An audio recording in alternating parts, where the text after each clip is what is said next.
Ministro, primero que nada, buenas tardes. Se le ve sonriente. Muy bien, buenas tardes, Iván. Oiga, partamos Sí, por este estamos. tema que... Largo día. Sí, que nos dice, imagínese usted, tremendo día. Qué discurso largo, ¿ah? 3 horas y media. Nosotros estábamos en la radio y dije, va a superar a Elwin, porque veíamos el texto, iba en un tercio y le quedaba, no sé, y llega más de 1 hora. Superó finalmente el discurso más largo. Muy buenas noticias, harta buena noticia. Ya, pero partamos por esto que genera polémica. En su opinión, la verdad, habiendo escuchado al presidente hoy día en su discurso, habiendo escuchado o leído, yo creo que usted escuchó o leyó lo que dijo el ministro Marcel de que no hay de dónde sacar plata para condonar el CAE, lo que decía recién la diputada Pérez, que no hay que claudicar en esto. Pensando en la gente que está mirando esta entrevista, sí, ministro, ¿se puede condonar universalmente los deudores CAE, sí o no? A ver, dos cosas. Mire, lo primero es que cuando nos hemos referido a la universalidad, hemos señalado, ¿no es cierto?, que esto va a terminar siendo un beneficio para todos y todas, ¿no? Ese es el concepto de universalidad, es decir, que todos van a tener de alguna manera un beneficio asociado, ¿no es cierto?, a las características de su deuda, ¿no? Eso es bien importante de señalar. Por lo tanto, cuando nosotros hacemos este cálculo, ¿no es cierto?, de los 7.000 millones, claramente impacta, ¿no? Usted lo señalaba, ¿no? O cuando hablamos de 1 billón, ¿no? Eso impacta claramente porque pareciera que hubiera que tener como un cheque listo para pagar todo eso. No, esto siempre es gradual, es progresivo, es justo, por lo tanto va a significar que uno tenga una identificación muy clara de tipos de deudores. Toda esa fórmula en la que se ha venido trabajando durante más de 1 año entre nosotros, ¿no?, los equipos técnicos del Ministerio de Educación, la Subsecretaría de Educación Superior y también, ¿no es cierto?, la Dirección de Presupuesto y el Ministerio de Hacienda, ¿no? Ahora, esa es la fórmula, ¿no? No son los 7.000 inmediatos, esto es, como le digo yo, progresivo. Ya. Ahora, el segundo tema, Iván, que yo creo que es muy interesante de decir es ¿cómo nos hacemos cargo de un problema que, tal como señalaba la diputada Pérez, no afecta a 7 de cada 10 familias? Que en la elección pasada, salvo, ¿no es cierto?, el candidato, me entiendo, parece que solo el candidato Kast no tenía una propuesta, pero todos los demás, centro, derecha, izquierda, centro, izquierda, tienen una propuesta, porque es un problema de la ciudadanía el endeudamiento. Entonces, eso es lo que el presidente nos invita, a sentarnos en el Parlamento y decir, ¿cómo resolvemos esto? No es un capricho, no es una voluntad de que vamos a condonar esto, porque no. ¿Cómo resolvemos algo que es importante? Que las familias chilenas están endeudadas por una promesa incumplida, por una mala política pública, con un nivel de una tasa de interés altísima, sí, ¿no es cierto? Y con la incorporación de la banca, que no tiene responsabilidad necesariamente en eso, porque no es quien establece los términos del pago ni del crédito. Ahora, ministro... Entonces, a eso tenemos que sentarnos y decir, ¿cómo juntamos los recursos? Ya, ministro, pero para ser honesto y teniendo en cuenta la realidad política del gobierno, que yo se lo planteaba también a la diputada Pérez, es un gobierno de minorías parlamentarias, eso es un hecho de la causa, no hay dos lecturas al respecto. Y también la oposición ha dicho que no va a pasar votos para esto. A la fecha, el ministro Marcel ha sido categórico. El ministro Marcel además administra la billetera fiscal y él es bien pragmático. Dice, sin reforma tributaria, olvídese el CAE. No hay otra, no hay cómo. No me pidan financiar algo donde no hay plata. Y dijo, no tenemos plata para pagar la PGU a 250.000 pesos y me están pidiendo condonar el CAE. Y por eso le pido que responda pensando sobre todo los deudores CAE que lo están mirando. Y también hace una diferencia. ¿Qué pasa, por ejemplo, con el deudor CAE que está al día? El que dice, sabe que, pucha, me cuesta un mundo, pero yo llevo 7 años pagando y estoy pagando. Versus aquel deudor CAE que a lo mejor dice, bueno, si me van a dar un perdonazo y van a condonar la deuda, no pago, pues dejo de pagar. ¿Qué hace la gente que dé el CAE? ¿A qué se atiene? Es que el punto de partida de su premisa es errónea. ¿Por qué? Porque uno se imagina, ¿no? Porque como tenemos una cultura basada... Yo también podría pensar lo mismo, si soy como cualquier ciudadano y no tengo los antecedentes. La verdad es que quienes han dejado de pagar el CAE son fundamentalmente mujeres, sí, de los 2-3 quintiles más pobres, que han accedido a una oferta educativa de mala calidad. Eso quiere decir muchas veces universidades que ni siquiera tienen acreditación. Carreras que no tienen empleabilidad, ministro. Y que no terminaron sus carreras. Exacto, por eso le estoy diciendo. Entonces, cuando uno se imagina, y esa es una caricatura, como que los deudores del CAE fuera gente que gana mucho dinero, que son todos millonarios, y como que tuvieran la mala disposición. Obviamente que debe haber una cantidad de personas importantes que ha hecho... No, yo no he dicho eso. El crédito universitario y todo. No, ministro, en ningún caso yo planteo eso. Claro, yo al contrario. No, yo al contrario, ministro, yo tengo la visión de que Claro. efectivamente No, pero hay gente- al CAE accedieron personas hay gente y lo muy dijo, pobre, hay disculpe, gente que es es que muy pobre. disculpe, que lo dijo en su minuto. Yo recuerdo que me tocaba reportear educación en esa época, cuando era Sergio Vidal Chacra, ministro, Sí. el ministro del cargo que ocupa usted hoy día.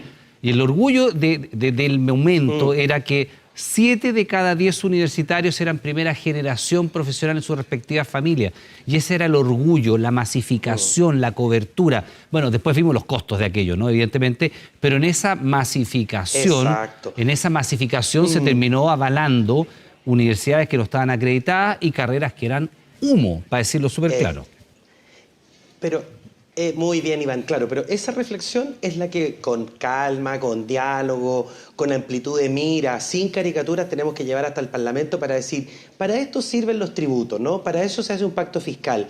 No para todo, ¿no? Como le decía yo, no para tener, uno no tiene un cheque en la mano y paga la deuda y dice condonación, no. La universalidad se refiere a que todos van a ser beneficiados.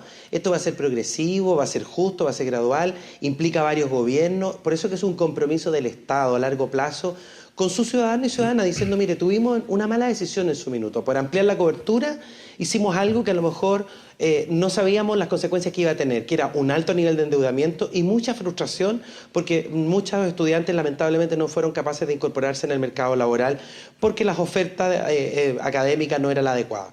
Por lo tanto, eso tiene que estar a la base de la discusión sobre cuántos recursos se pueden, ¿no es cierto?, recaudar desde el fisco para hacernos cargo de esto, ¿no? Es lo mismo que pasa con la deuda histórica, me imagino que también es parte de su preocupación, ¿no? De la preocupación de la ciudadanía hoy día. ¿Qué pasa con este otro tema de reparación que es muy importante? Aquí pasa exactamente lo mismo con cierta salvedad, ¿no? El presidente ha dicho, ¿no?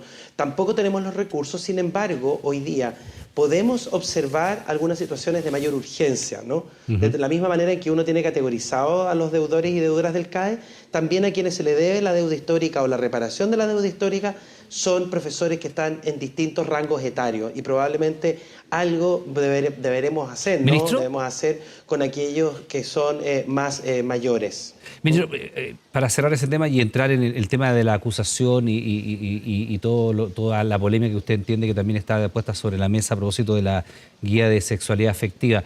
Así como sabemos que más o menos condonar universalmente el CAE costaría alrededor de 7.000 millones de dólares, pagar lo que se conoce como deuda histórica con el magisterio, ¿hay alguna cuantificación de cuántas personas son y cuánto es el monto que debería pagarse por aquello? ¿Nos puede entregar esa cifra? La primera se la puedo entregar con mayor tranquilidad, ¿no? Estamos hablando de entre 62 y 63 mil profesores. Ok. ¿No es cierto? Y más o Entre 62 menos... y 63. Respecto del monto, no, a ver, lo que pasa es que si yo pienso en la deuda original, es imposible pagarla. O sea, es una cosa que imagínense, con la cantidad de intereses, los 40 años que tiene esta deuda, recuerde que esto es un daño que se le provoca, un daño previsional a los profesores en dictadura. Lo que sí hay es un montos, ¿no?, asociados a tramos, dependiendo de la época en que usted fue traspasado como profesor o profesora desde el Estado a los municipios. Sí. Recuerde que esto se produce Sí, con la sí. desmunicipalización.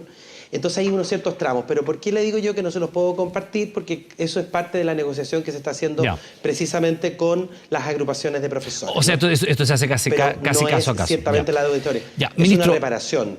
Y es una reparación. Ministro, antes que se nos acabe el tiempo, entendemos que estamos contra el reloj. Hay una parte en el discurso del presidente donde salude directamente a usted. Y salude directamente a usted y salude directamente a la diputada Maricela Santibáñez, que ha sido ella víctima de una brutal actuación de parte del denominado Pastor Soto. Dice, no es posible que avancemos en una sociedad donde a las personas se les acusa y se les daña cuando han perdido un hijo, dijo diputados, y uno entiende que también allí, y nosotros solidarizamos con la diputada Maricela Santibáñez, pero también con el diputado de la carrera que también sufrió la pérdida de una hija, y en el caso suyo dijo, no es posible que un ministro tenga que dar explicaciones porque es homosexual. Primero que nada, ¿usted ve algo de eso en esta acusación constitucional que usted va a enfrentar probablemente? Mire, yo no quisiera ahondar en eso. Lo que sí le podría decir es que creo que ha sido suficientemente claro el presidente con su mensaje. Yo creo que nuestro país ha avanzado bastante, ¿no es cierto?, en los últimos 20, 30 años, si usted quiere, en temas de derechos sociales. también, ¿no es cierto?, de derechos civiles, por decirlo de alguna manera, para enmarcar, ¿no es cierto?, a la comunidad LGTBIQA+. Yo soy parte de esa comunidad, no soy activista de esa comunidad, yo soy más bien un activista de la educación, mi vida entera ha estado ligada a ese ámbito, y parte de lo que yo he hecho ha sido toda mi vida trabajar porque niños, niñas, jóvenes tengan espacios, ¿no es cierto?, bien tratantes, adecuados. Esa es mi tarea hoy día, ¿no? Y por lo tanto yo voy a seguir cumpliendo con eso. Y lamentaría mucho, ¿no?, que el país retrocediera en conquistas de civilidad. Y por eso que el presidente nos llama a todos a ahondar en el diálogo, a esforzarse, ¿no es cierto?, por el buen entendimiento, por focalizarnos en lo realmente importante, en hacer buena política pública. Y para eso es necesario que todos estemos de acuerdo en eso. Ministro, antes que se nos vaya el tiempo, sabemos que está contra el reloj, denos para una última pregunta. Usted va a responder, me imagino yo, esta acusación, pero hoy día una académica de la Universidad Alberto Hurtado nos hacía una aclaración, que este párrafo tan polémico, esto de los niños, acariciarse la espalda, para desconstruir los cánones, no recuerdo bien en la fraseología, usted me la recordará si quiere, a propósito de estos ejercicios, que vienen del 2017, siguieron durante la administración de Piñera y que ahora se han retirado este párrafo en lo particular, pero que estaba ahí dentro de estas orientaciones de educación, de guía de sexualidad afectiva. ¿Son para edad escolar o preescolar? Porque hoy día nos hacían la salvedad de que eso en lo particular, ese ejercicio era de primero a cuarto básico y no para la etapa preescolar. ¿Eso es así? Yo, mire, más que el detalle de la actividad, porque como le digo, esta guía, ¿no? Esto surge, mire, si usted me da 2 segundos, Iván, yo le puedo explicar cómo fue la situación, porque he podido recoger evidencia, ¿no?, en los últimos días. Esta historia es la siguiente: llegan un grupo de familias, ¿no?, de niños y niñas a conversar con la ministra del Piano y le piden, ¿no es cierto?, cierto apoyo. Y ella genera junto a la superintendencia una guía y un material. Eso quedó ahí y luego vino el gobierno del presidente Piñera. Eso fue el 2017. Se mantuvo, ¿no es cierto?, el material. Y claro, nosotros hicimos una actualización, por lo tanto el material quedó en la página web sin nosotros tener que bajarlo, porque nunca en general el ministerio baja nada. Usted puede encontrar materiales de muchos años en la biblioteca digital, ¿no? Entonces, lo que yo le quiero decir es que en la actualización que nosotros hemos realizado, lo que hicimos fue considerar, ¿no es cierto?, una orientación para que las comunidades tuvieran conciencia respecto de cómo pueden trabajar con las familias distintos temas asociados, ¿no?, especialmente sobre la comunidad LGTBIQA+, porque hemos recibido un número importante de denuncias de muchas veces de escuelas donde hay bullying o donde no hay comprensión total, ¿no es cierto?, de estas situaciones y cómo se pueden acompañar. Eso fue lo que nosotros hicimos el 17 de mayo. Bien, pues ministro, le queremos dar las gracias por esta entrevista, muy amable por responder todas nuestras preguntas y estamos atentos, por supuesto, a lo que ocurra con aquella acusación que se ha anunciado en el área de educación en su cuenta. Que tenga una buena tarde, muy amable. Ok, que esté bien, gracias.